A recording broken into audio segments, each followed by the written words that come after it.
Alright, welcome back to my channel. I am Aaliyah Brixton and we are here today with another video for you guys. So honestly, y'all, I don't feel like a lot of stuff happened this week that was all the way worth getting into, but since I'm gonna be doing Saucy Sundays every other Sunday, I kind of feel like I have to get something out to you guys. So let's get into the top things that happened this week. Now, the murder case. So there has been all this rave in the last few days about Alex Murdaugh, who was charged for the double homicide of Maggie and Paul Murdaugh, his wife and his son.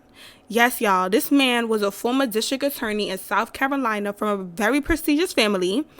Now, the shock in all of this is Netflix did a documentary on him back in 2021.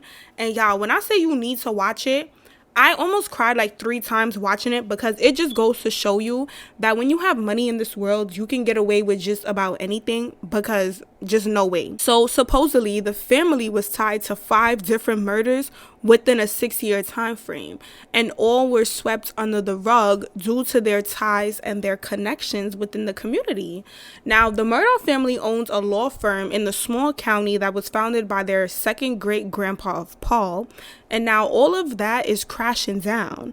The father will apparently serve out 2 life sentences for the death of his wife and son, i.e. the murders of his wife and son done by him, supposedly, allegedly. Well, do you have to say allegedly when he's already been convicted? I don't think you have to say allegedly. So the father will serve out 2 life sentences for the death of his wife and son, but he is still on trial for money laundering from several false insurance claims he made that went unpaid to victims involved. Now, Tommy Lee and Natalie Nunn.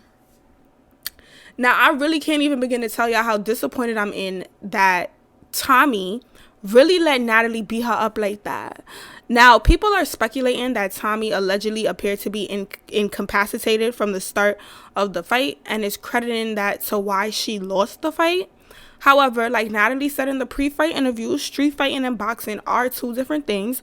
So I guess while Natalie got dragged behind closed doors, she did win in the public. So I'm gonna let her rock on this one, because she's not really gonna let us live it down that she fought Tommy and she beat her up, quote unquote. But let's be real, Tommy could get her on any other day, maybe just outside the boxing ring. Now, Master P and Just Hilarious whole situation. So, just like Romeo said, his dad is out here allegedly owing money to people. Just Hilarious, who co-hosted The Breakfast Club last week, made a comment that she was owed $15,000 still from a skit she did for Master P in a film with him. Now, she did state originally that she was owed $15,000 due to it being a 2 skit thing and each skit had to be paid. So ultimately she was saying that she needed to be paid $15,000 for each skit.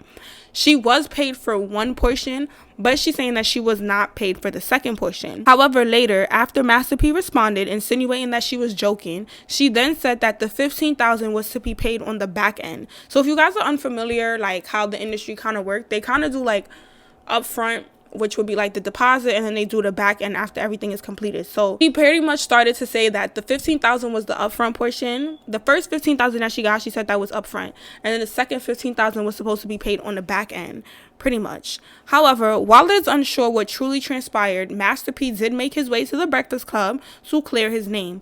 But of course, the only thing that will clear this is the contract. So until someone pulls it out, I guess this story will remain untold and like ultimately undecided in regards to what really happened. Now, this was the headliner for the week, okay, because rapper Latto has found her way in the headlines yet again.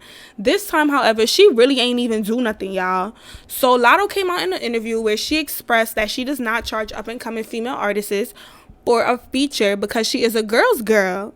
Now, Kodak artist VVSNCE, I think her name is VVSNCE, I don't really know how to pronounce it, all of a sudden comes out the woodworks claiming that people were tagging her in the post and decided to share her encounter that Latto did not want to do a song with her for whatever reason. Now, from the normal person's perspective, someone is entitled to decline to work with you for whatever reason they choose.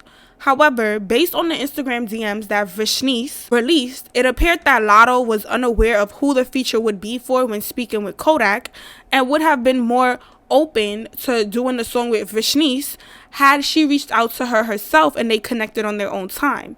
It appears though that in Fashanice's words, she will be sticking beside her management team, whether they are right or wrong, and that's just that. Now, sis, if that's the case, then cry in another corner, because Latto was yet to respond to this issue on any platforms, and it's really probably just going to remain that way.